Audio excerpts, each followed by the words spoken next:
Well, greetings, Minecrafters, and welcome to another Minecraft episode. My name is Kimberly Quinn, and I am really excited today to talk about everything about, like the holidays. And right now, I want to start off with happy holidays. I'll just say it in general, whatever you celebrate. And we of course, once, Halloween's done. But wow, I remember as a young mom, it seemed like we were off to the races. Like the minute Halloween was over, it was like rollerblades greased, and then it was all a big blur. Thanksgiving and Christmas and Hanukkah and anything else you may celebrate. So happy, happy, happy. And so part of it, I wanted to say that first. And that said, it's not happy, happy for everybody. So I just want to I'm really pro inclusivity with, the whole holiday thing, because holidays honestly can suck for a lot of people. And this is not to be a Debbie Downer. This is to be just to include everyone, because I think it's way more people than we're even aware of. Because a lot of times people are walking around smiling and, going to the office holiday parties, going to this party, putting up with that one, putting up with this one, and really, and they're not happy. There's also a ginormous, hence the word epidemic, because there's a loneliness epidemic, at least in the United States. We know it's also going on in London. We talked about that in London, the whole country. England, which is why they came up with a few prime ministers ago, came up with an actual job called the Minister for Loneliness to help with that. So there's a loneliness epidemic. So I think it's really important to acknowledge everybody. So happy, happy, happy. And now I really want to just sort of validate, and it might be a temporary thing. It might be that the holidays don't usually suck for you, but they do this year because you had a loss less than a year ago, or maybe it's more than a year ago. And Giovanni says happy, happy too, if that's how you're feeling. So right out of the gate, I just want to talk about the losses can do it, right? So there's a loss of a death, and can be huge, and it might have been more of a year ago, and you're not done grieving yet. And you know what? That is freaking okay, because grieving is a process, and it's not done till it's done, and it gets interrupted by things. And then it catches up because it has a process, and then we can feel, free when that grieving process is over. But until then, it can be really, really tough. And then there's, loss of relationship. And here's the deal. Grieving a loss is grieving a loss, whether it's a death or of a person, or it's a death of a relationship. The grieving process kicks in, and that's it. Again, it's not done till it's done. And so things might be different this year. If the relationship is an actual divorce, and also with kids, it's gonna be different even without kids. And they're being shuttled around now, and it's not the same, and all the traditions just went down the drain, right? It's important, just so important, to be kind and good and compassionate with yourself. And here's the thing, before I go another inch, I think I would plan to do this in the beginning, but oh well, we call that human. And so I don't really like to get into editing at all, because then it makes it kind of fakey fake. I mean, it's nice to sometimes tighten things up if there's sneezing and coughing and, like, I don't know, the UPS person comes to the door or something. I don't know. But as far as the rest of it, we're having a conversation. And if you were all in my living room with me, which is what I picture right now in different ways, different dimensions, I wouldn't be apologizing for any of it. I wouldn't say, oops, let me edit that and then say it again. No. So here's the real deal. So the thing with the holidays is, and why they can suck for most people, in addition to what's actually going on in your life, is that the holidays are marketed. I mean, so much. And we're not talking about the stuff. The stuff just leads to other levels of pain, for lack of a better word. So family is marketed. Family is marketed. Togetherness is marketed. Success is marketed, whatever that looks like. Whether that's a relationship plus kids. I mean, they're relationships too, but you know what I mean. Square footage, the house, like, look at them. They have this. Look at them. They can afford to buy their kids toys. And I got laid off this year, and I don't have a partner anymore. Blah, blah, blah, blah, blah, blah. So we get so locked in around the holidays, more than ever. We get locked into this social comparison thing, and social media really augments that significantly. And that's probably one of the biggest understatements I think that I can say, because I'm thinking I'm a fabulous 57 for at least another month anyway. Or it's about another month. Oh, it's less than a month. Anyway, is back in the day, the social comparison was all there, right? But when Mr. Murphy, drove his new station wagon into his garage. You're like, ooh, how come the Murphys can afford the station wagon and they have those cool back seats, and how come my dad, it's the 50s, right? So how come my dad can't afford that for the family? And then, but once Mr. Murphy drove his shiny new station wagon into the garage, you didn't really think about it as much because it's out of sight, out of mind. Well, that's not the case with social media, which is 24/7. And I know my Minecrafters, my students and I, we talk about it a lot because they feel this compulsion, for lack of a better word, to stay connected 24/7. And here's the thing I know from my own personal research is that each and every time there's a notification, it just goes ding, ding, ding, buzz, whatever your little tones are, and blah, blah, blah. And you look at it, there's an immediate mood shift. We know that. This is not different for seasoned grown-ups.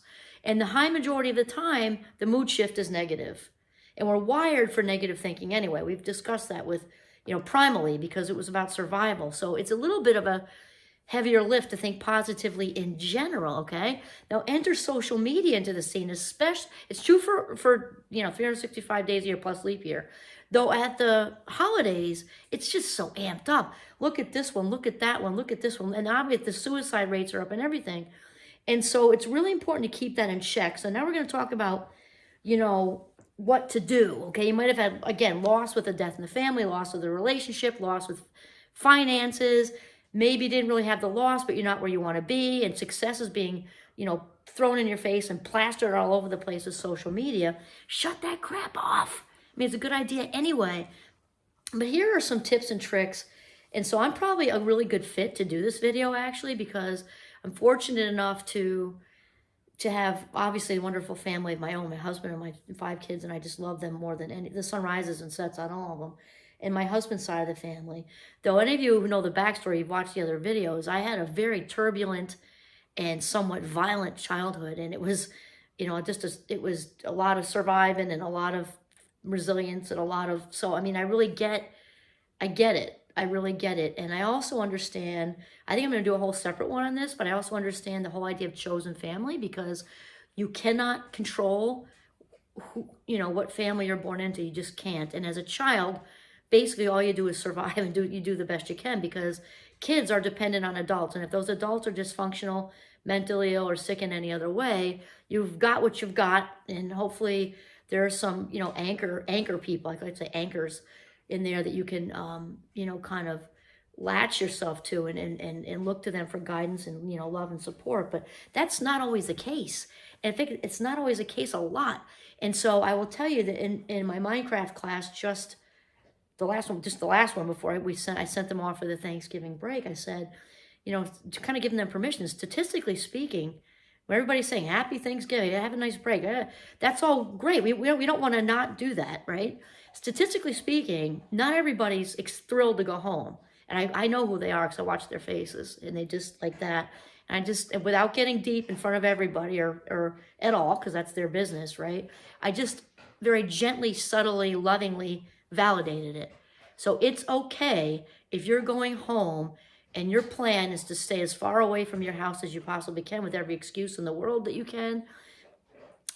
I'm thinking of somebody growing up when I was a kid he worked at a fast food place, and he used to deliberately schedule himself. He was in high school, deliberately schedule himself. And his mom would say, oh, how come you've been there 2 years? And how come, oh no, well, somebody called out and just made it happen all the way through.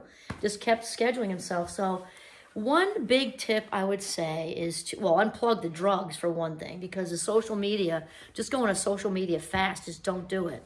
The internet in general, unless you have to work and then just get off of there. So that's my number one. And my number two would be to remember this, okay? It's happy for lots of people. Lots and lots and lots of people are not, and they're not going to probably say it. It's just another day on the calendar. Really. Somebody picked it, they made a calendar, and they put it there. And that's it. It's just a day on the calendar. I think remembering that can really help and take the pressure off, because there's happiness pressure during the holidays. And if you're not, then you feel, which is, we call those secondary emotions, right? We're sad about feeling sad, which is ridiculous. So it's just a day on the calendar. Just dismiss it. Unplug the phone. Totally. Remember about the social comparison thing. Whatever those people are doing out there has nothing to do with me. Here's the other thing. Okay, so that's 2 or 3 tips. I lost my train because my head is so fast right now because this is kind of a topic I think I'm sort of passionate about because I've lived it. And here's the thing. Remind yourself that you're a grown-up and you can make your own traditions. You can just completely check out of the holidays. I've got a very good friend of mine doing that right now. Happy as a clam, surrounded by palm trees. And you can choose, even if that isn't your way to kind of dodge it, even just in your own house, in your own living space, in your own whatever, you have the control to unplug the phone. I'm thinking landline, or just turn it off if it's the cell phone, or both. And you can choose to not look at the computer and the pop-ups, and you can choose to go on walks in the woods. If you're in Manhattan or San Diego or someplace around the world in big city, you can choose to go be anonymous. Even easy in the woods to be anonymous, easy in a big city to be anonymous too. Also, another really great way to ease the pain of being stuck in our heads is to get out and do something good for somebody. Doesn't have to be at some big level. Go volunteer at a soup kitchen for a couple of hours. Do something anonymous. Right now there are trees all, Christmas trees in stores and things. You can, single parents and, with trying to do stuff for the kids, toys for top. Just go do something anonymous. There's just so much you can really do. And really, I'm also a big fan of simple pleasures, because you can make this holiday your own. You can just give yourself, like a permission to just step out of the current and don't do it. Just don't do it, because you deserve to be happy. Your life minutes are so valuable. There's nothing. These are like our most valuable commodity. If you can, I can't think of a better way to say it because you can't put words on it. Our life minutes. So don't allow yourself to be on autopilot and slide into these old feelings of unworthiness and these old feelings of not being appreciated and these old feelings of maybe even being abused and neglected, and of course neglect is a form of abuse. And just because the brain's going to want to go there because that's what it's used to. So when you go to so-and-so's house and so-and-so puts you down, or maybe they just give you a look, it doesn't even have to be verbal, right? Your brain says, okay, that's what I was looking for. I remember that from when I was 5 and 8 and 10. And then it's going to look for that because the whole anxiety, fear-based, shame-based, deprivation-based thinking is all self-reinforcing. So if you don't step in to take care of your own inner 5-year-old, your old inner child, that crap is all going to come right back and get right under your radar and sink you into that 5-year-old helpless little kid that depended on dysfunctional people and bring you right down again. So you've got to be your own best friend. It's just the truth. You got to step up, stay out of autopilot, because that's so dangerous for you during the holidays. It's bad anyway because it steals life minutes. But in the holidays, for those of us who grew up in a really dysfunctional family, you got to really be on your game, like your A game. Pretend like you're, I don't know, just picture yourself on stage opening night, or, getting ready to go out for to play some sporting event in a good way. Like I'm on it, like I'm on the offensive, okay?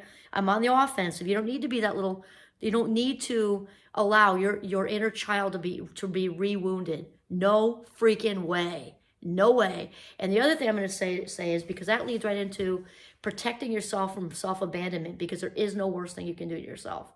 So remember that all of your needs are on the inside, which means guess who can meet your needs? Only you. If you start to, again, on autopilot, have your need for approval, your need for this one and what they say and what they like and how they wanted your life to turn out and how they wanted you to be, and they wanted, they wanted you to be this, they wanted you to be that, then not enough. Just remember, pull yourself back into your frame. I should have brought my frame. It's right there in the room. Anyway, pull yourself back into your frame. You can do this little silent dance. I show my Minecraft as this actually. Don't care what you think. Silently. Or maybe if it's deserving, okay? Because we need to pull that approval meter on the inside, especially now, because otherwise the message is what he thinks, she thinks, they think, whatever is more important than what I think of myself. Bullshit. Those days are over. It's kind of like in The Wizard of Oz, Glinda, you have no power here. You have no power here. And that's it. So I say embrace your chosen family. If you don't have a lot of people, period, in your life, embrace yourself. because you are in good company. Don't forget that. You are in very good company. You all by yourself are enough exactly as you are. Remember that whatever day it is, it's just like any other day of the year. Go make it fun. Go do something that makes you happy. Indulge in a simple pleasure, and that's it. Remember, what they think is not important when you think of yourself, and they have no power here. Awesome. Okay. This is Kimberly Quinn signing off from my living room in northern Vermont. You have your own way of making a happy holiday for yourself. Make it a mindful one.